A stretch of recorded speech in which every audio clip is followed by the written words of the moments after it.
नमस्कार, मैं हूं आकांक्षा पांडे और आप देख रहे हैं IABC 24 मध्य प्रदेश के खास बुलेटिन मध्य प्रदेश में आज क्या हुआ में आप सभी का बहुत बहुत स्वागत है। बुलेटिन की शुरुआत करते हैं। सबसे पहले बात करेंगे मुख्यमंत्री डॉक्टर मोहन यादव के उज्जैन दौरे की। तो मुख्यमंत्री डॉक्टर मोहन यादव आज उज्जैन स्थित वाल्मीकि धाम और भृतहरि गुफा पहुंचे। वाल्मीकि धाम के महंत उमेश नाथ और भृतहरि गुफा के महंत रामनाथ महाराज का उन्होंने आशीर्वाद लिया। जिले के भाजपा विधायक अनिल जैन कालूखेड़ा और सतीश मालवीय भी इस मौके पर मौजूद रहे, जिसके बाद मुख्यमंत्री केंद्रीय जेल भैरूगढ़ पहुंचे, जेल स्टाफ से मुलाकात की, उनकी समस्याएं जानी, साथ ही भोजशाला में पहुंचकर कैदियों को मिलने वाले भोजन की गुणवत्ता भी जांची। बीमार कैदियों से भी उन्होंने मुलाकात की, जेल में चल रही सभी प्रकार की गतिविधियों की जानकारी ली। अधिकारियों को आवश्यक दिशा निर्देश उन्होंने दिए। मौके पर जेल अधीक्षक, SP और सभी प्रशासनिक अधिकारी मौजूद रहे। जेल के निरीक्षण के बाद मुख्यमंत्री ने देश की प्रथम स्वास्थ्य एवं स्वच्छ फूड स्ट्रीट का लोकार्पण किया। केंद्रीय स्वास्थ्य मंत्री मनसुख मंडाविया भी इस दौरान मौजूद रहे।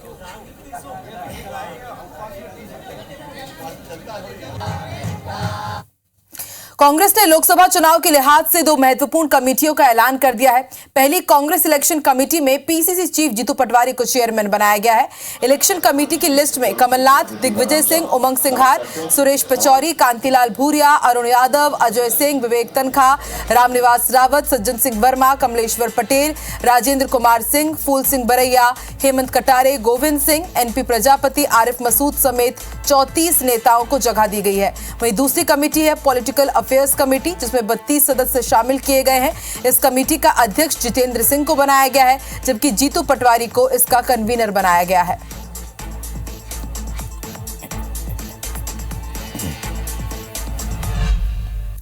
भोपाल में PCC चीफ जीतू पटवारी ने लगातार आज दूसरे दिन भी बड़ी बैठक ली। IT सोशल मीडिया विभाग की आज बैठक हुई और बैठक में जीतू पटवारी ने IT सोशल मीडिया विभाग को मजबूती से काम करने के निर्देश दिए।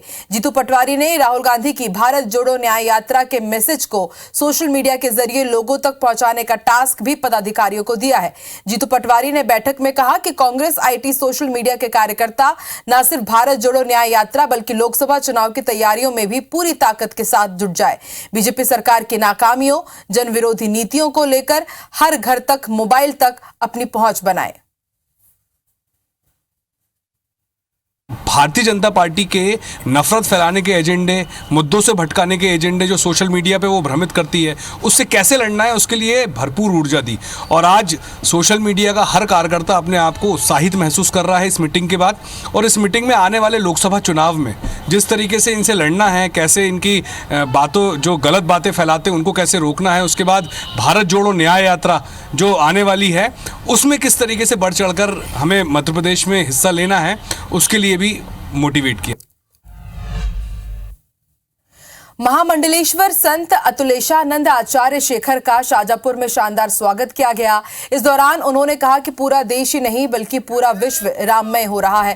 प्रधानमंत्री नरेंद्र मोदी के कार्यकाल में ऐसा एक शुभ अवसर आया है। प्रभु श्री राम की प्राण प्रतिष्ठा होने जा रही है। इस प्राण प्रतिष्ठा के बाद मथुरा, काशी के साथ ही धार में मां सरस्वती विराजित होंगी और पूरा देश भगवामय हो जाएगा। उन्होंने ये भी कहा कि जो हिंदू इसकी बात करेगा वही राष्ट्र पर राज करेगा।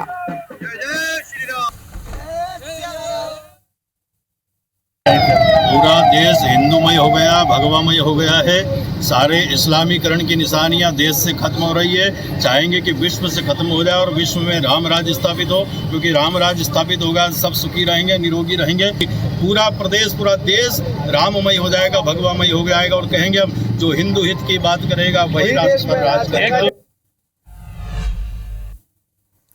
बैतूल जिला मुख्यालय के सदर इलाके स्थित मिशनरी स्कूल में बजरंग दल के कार्यकर्ता आज पहुंचे। हिंदू समाज के ग्रामीणों को इकट्ठा कर प्रार्थना सभा के माध्यम से वहां पहुंचे लोगों पर धर्मांतरण करने का आरोप लगाया। मामले की जानकारी पुलिस को भी दी गई, जिसके बाद पुलिस ने 2 लोगों को पूछताछ के लिए थाने बुलाया।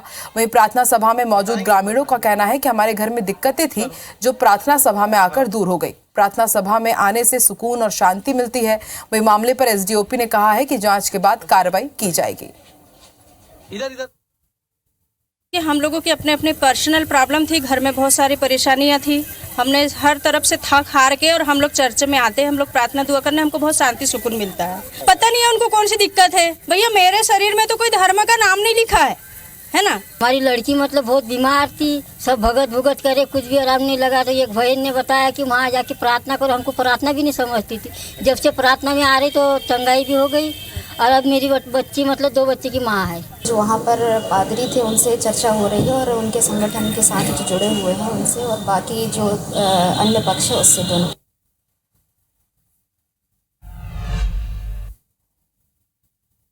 भोपाल में मार्च तक बीआरटीएस कॉरिडोर हटा दिए जाएंगे और इसके लिए कार्य योजना भी तैयार कर दी गई है। माना जा रहा है कि मार्च तक कॉरिडोर हट सकता है। मौके का जायजा लिया आईबीसी 24 संवाददाता हरप्रीत कौर रीन ने।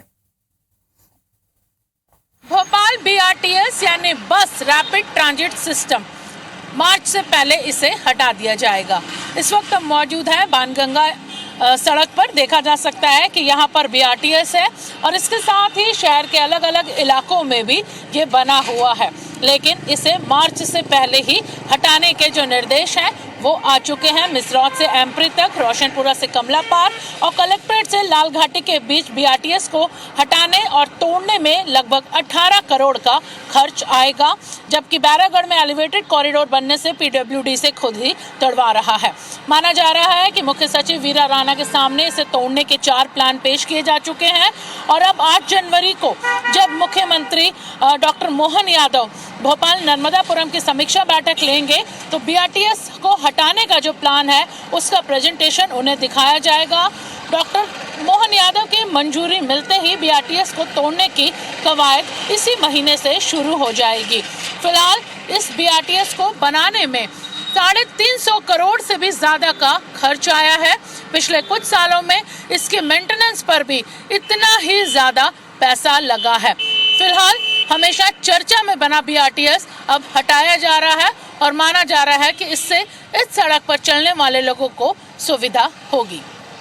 कैमरामैन संजय शुक्ला के साथ आईबीसी 24 भोपाल से हरप्रीत कौर रीन। नर्सिंग की पढ़ाई कराने वाले मध्य प्रदेश के कई नर्सिंग कॉलेजों की हाईकोर्ट के निर्देश पर सीबीआई जांच हो रही है। संस्थानों में लगातार सीबीआई की अलग अलग टीम जांच कर रही है। बता दें कि बीएससी नर्सिंग की सत्र 2021 से परीक्षाएं नहीं हो रही है क्योंकि कुछ कॉलेज के फर्जीवाड़े को लेकर हाईकोर्ट की ग्वालियर बेंच में याचिका लगी हुई है, जिसे जबलपुर हाईकोर्ट में सुनवाई के लिए शिफ्ट किया गया है। प्रकरण की सुनवाई अब 17 जनवरी को होना है। इसके पहले हाईकोर्ट के निर्देश पर सीबीआई को प्रदेश के निजी और सरकारी नर्सिंग कॉलेज की जांच कर रिपोर्ट पेश करनी है। इसी सिलसिले में सीबीआई की 6 सदस्यीय टीम आज खंडवा पहुंची और रामनगर स्थित साई पैरामेडिकल नर्सिंग कॉलेज की जांच की और कॉलेज की कई दस्तावेज भी सीबीआई की टीम ने खंगाले हैं। कॉलेज प्रबंधन से कई दस्तावेज की मांग भी की गई है।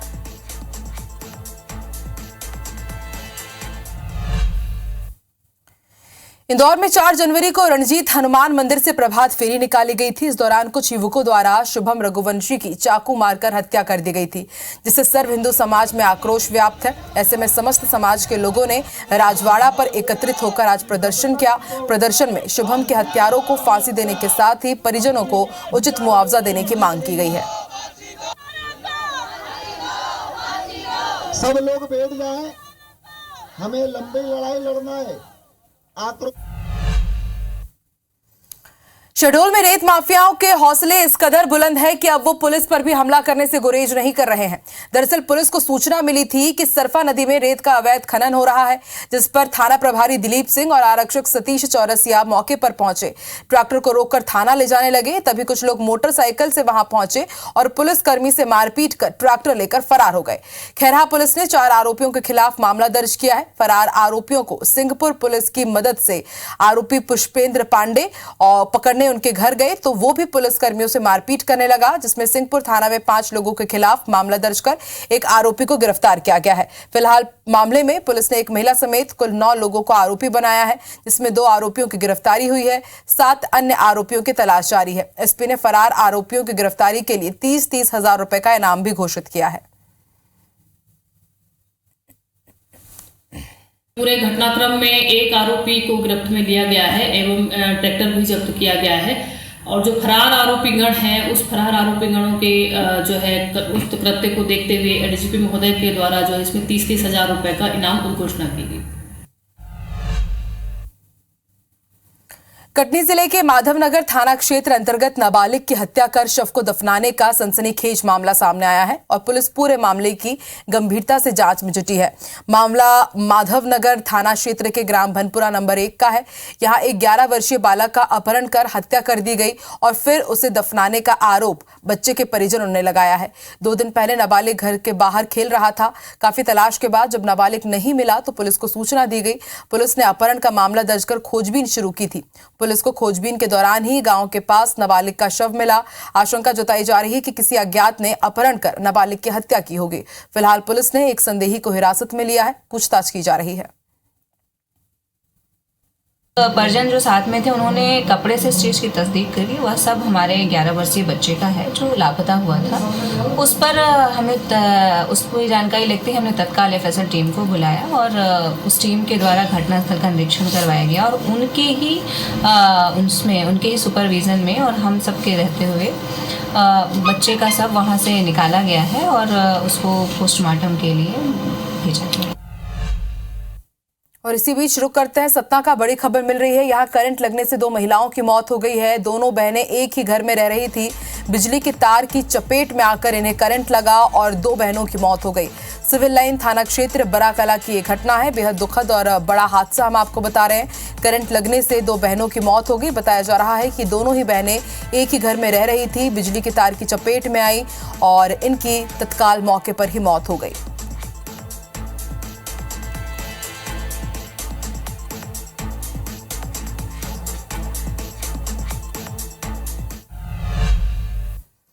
और अब अगली बड़ी खबर ग्वालियर से है। यहाँ इलाज के दौरान एक महिला की मौत हो गई है। बताया जा रहा है कि महिला के परिजनों ने अस्पताल में महिला की मौत के बाद हंगामा किया है। महिला 2 जनवरी को भर्ती कराई गई थी।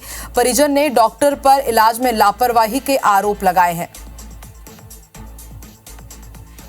तो ग्वालियर से इस वक्त की बड़ी खबर, एक महिला की मौत हो गई इलाज के दौरान और उसके बाद परिजनों ने अस्पताल में हंगामा किया है। 2 जनवरी को महिला को एडमिट कराया गया था। परिजनों का आरोप है कि डॉक्टर ने इलाज में लापरवाही बरती है और इस कारण महिला की मौत हो गई है।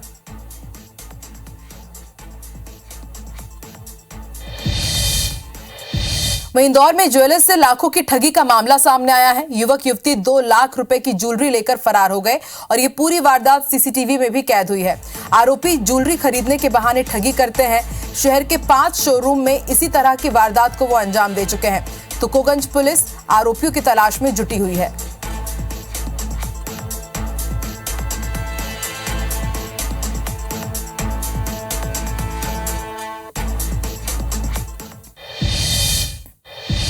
और अब अगली बड़ी खबर आपको सड़क हादसे से जुड़ी हुई ग्वालियर से बता दें। ग्वालियर में कार ने बाइक को टक्कर मार दी।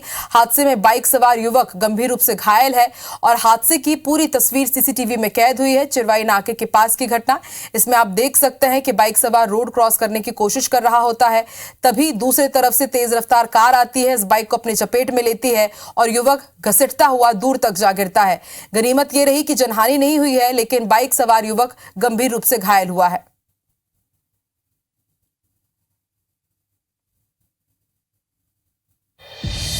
में बेखौफ बदमाशों ने सरेआम एक युवक पर गोलीबारी कर दी। इस गोलीबारी में राहगीर सहित 2 लोग घायल हुए हैं। घटना बर्थडे पार्टी में विवाद के बाद हुई। फिलहाल पुलिस ने आरोपी को पकड़ने के लिए पड़ताल शुरू कर दी है। दरअसल बिलोहर गांव का रहने वाला अंकित भदौरिया शहर के व्यापार मेले के पास रहने वाले अपने दोस्त के घर जन्मदिन पार्टी में शामिल होने पहुंचा था, जहां अंकित का किसी से विवाद हो गया। अंकित जन्मदिन पार्टी से वापस अपने घर जा रहा था, तभी महावीरगंज इलाके में उसको घेर लिया गया, जहां फिर विवाद हुआ और विवाद के दौरान अश्विनी भदौरिया नाम के युवक ने अंकित पर ताबड़तोड़ फायरिंग कर दी। गोली अंकित और एक राहगीर नरेश गोस्वामी को लगी है, जिससे दोनों घायल हुए हैं। घटना के बाद घायल युवक कोतवाली थाने पहुंचा, तब पुलिस अलर्ट हुई। पुलिस घायलों को इलाज कराने के लिए जिला अस्पताल ले गई, जहां दोनों का इलाज जारी है और पुलिस आरोपी को पकड़ने के लिए लगातार जांच कर रही है। कुछ लोग अपने दोस्त मुदित भदौरिया का बर्थडे मनाने के लिए गए थे, तो वहीं कुछ लोगों से इनका विवाद हो गया, जिसमें अंकित भदौरिया के बाजू में गोली लगी है। एक नरेश नामक व्यक्ति को सीने में भी घाव है, जिसको डॉक्टर के लिए भेज दिया गया। प्राथमिकी अभी दर्ज नहीं की गई, इसमें जांच की जा रही है। इसमें एक अश्विनी भदौरिया का नाम आ रहा है, जिसकी तलाश के लिए पुलिस बल रवाना कर दिया। तो यहाँ भिंड में आपसी विवाद में फायरिंग हो गई है और यहाँ दतिया में बदमाशों ने शुगर मिल पर फायरिंग कर दी है। बदमाशों ने मिल की गेट पर ताबड़तोड़ गोलियां दागी है। घटना का सीसीटीवी फुटेज भी सामने आया है। इस वारदात का बड़ौनी थाना क्षेत्र के शुगर मिल का ये मामला है। तो तस्वीरें आपकी टीवी स्क्रीन पर आप देखिए, दतिया में बदमाशों के हौसले कितने बुलंद हैं। मिल के गेट पर किस तरह से ये गोलियां दाग रहे हैं। अफरा तफरी का माहौल मच गया। वारदात का सीसीटीवी फुटेज सामने आया है। बड़ी संख्या में यहां पर बदमाश पहुंचते हैं और उसके बाद ताबड़तोड़ गोलियां चलाते हैं।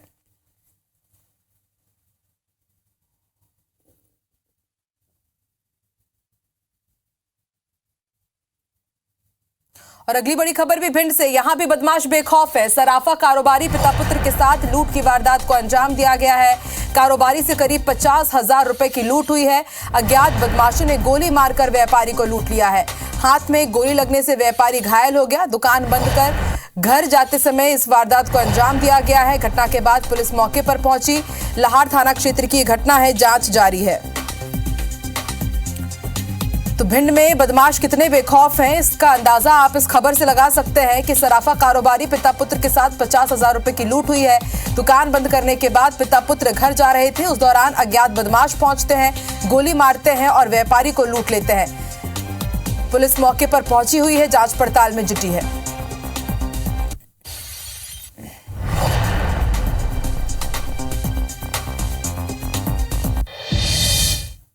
वहीं दमोह में कोतवाली पुलिस ने बड़ी कार्रवाई की है, जिसमें मुखबिर की सूचना पर कोतवाली पुलिस और सिटी एसपी अभिषेक तिवारी ने शहर की कसाई मंडी में मवेशियों की हड्डी से भरे मिनी ट्रक को जब्त किया है। मामले में जानकारी देते हुए शहर पुलिस अधीक्षक अभिषेक तिवारी ने बताया कि सूचना प्राप्त हुई थी कि कसाई मंडी में एक गोदाम है जिसमें मवेशियों की हड्डी भरी हुई है और उसे चोरी छिपे आरोपी निकालकर डिस्पोज करने की फिराक में है। वहीं सूचना के बाद तत्काल सीएसपी अभिषेक तिवारी ने कोतवाली पुलिस और नगर पालिका के अमले के साथ मौके पर पहुंचकर छापेमार कार्रवाई की। पुलिस ने गोदाम मालिक चांद बाबू कुरैशी और मिनी ट्रक के मालिक नौशाद अहमद के खिलाफ अलग अलग धाराओं में एफआईआर दर्ज कर मामले की जांच शुरू कर दी है। मिनी ट्रक वाहन में जो है चांद बाबू कुरैशी का, जो कि तथाकथित एक अवैध हड्डी गोदाम उसने संचालित करना बताया है, उस पर जो है उससे हड्डियां जो है उस वाहन में लोड की जा रही थी। चूंकि उनका ये कृत्य आईपीसी धाराओं के अंतर्गत दंडनीय अपराध है, हम इसमें एफआईआर रजिस्टर्ड करेंगे और साथ ही साथ वो वाहन जिसमें लगभग 4280 किलोग्राम हड्डियां गोदाम और वाहन से जब्त की गई हैं, उन पर जो है विधिवत कार्रवाई की जा रही है। और अब सागर से बड़ी खबर बता दें, नेशनल हाईवे 44 पर हादसा हुआ है। दो ट्रकों के बीच टक्कर हुई है और एक ट्रक में गैस सिलेंडर भरे हुए थे। टक्कर के बाद गैस सिलेंडर सड़क पर बिखर गए। कंटेनर का ड्राइवर गंभीर रूप से घायल हुआ है। घायल को अस्पताल में भर्ती कराया गया है। बड़ा हादसा हो सकता था, यदि एक भी सिलेंडर फटता तो एक के बाद एक तमाम सिलेंडर फट जाते और बेहद बड़ा यह हादसा हो सकता था। कैंट थाना के ग्राम रानीपुरा की ये घटना है। तो बड़ी संख्या में आप देखिए किस तरह से दो ट्रकों में टक्कर होती है और एक ट्रक में सिलेंडर भरे हुए थे और देखते ही देखते ये पूरे सिलेंडर सड़क पर बिखर गए। कंटेनर का ड्राइवर गंभीर रूप से घायल बताया जा रहा है, जिसे अस्पताल में भर्ती किया गया है। और अब अगली बड़ी खबर दतिया से आपको बता दें, सरपंच ने युवक पर गोली चला दी है। साथियों के साथ मिलकर गोली मारी है। पुरानी रंजिश के चलते गोली मारी गई है। गोली लगने से युवक गंभीर रूप से घायल है। जिला अस्पताल में घायल को भर्ती कराया गया है। भांडेर थाना क्षेत्र के सुनारी गांव की ये घटना है। तो इस बुलेटिन में ये तीसरी बड़ी खबर भिंड से हम आपको बता रहे हैं, माफ कीजिएगा दतिया से, जहां पर गोली चलाने की खबर सामने आई है। सरपंच ने अपने साथियों के साथ मिलकर पुरानी रंजिश के चलते एक युवक को गोली मार दी। गोली लगने से युवक गंभीर रूप से घायल है, जिसे जिला अस्पताल में भर्ती कराया गया है। पुलिस मामले की जांच कर रही है। 21 वर्षीय शबनम शेख के हौसलों और धार्मिक आस्था को लेकर देखकर लोग हैरान हैं। शबनम मुंबई से अयोध्या तक पैदल जा रही हैं। उनके दो साथी विनीत पांडे और रामराज शर्मा उनके साथ कदम से कदम मिलाते हुए मुंबई से अयोध्या जा रहे हैं। शनिवार को ये तीनों श्रद्धालु सीहोर पहुंचे, जहां उनका लोगों ने स्वागत किया। मीडिया से चर्चा करते हुए शबनम ने कहा कि वो शुरू से ही हिंदू बाहुल्य क्षेत्र में रही हैं और उन्हें अपने धर्म के साथ साथ दूसरे धर्म का सम्मान करना बहुत अच्छे से आता है।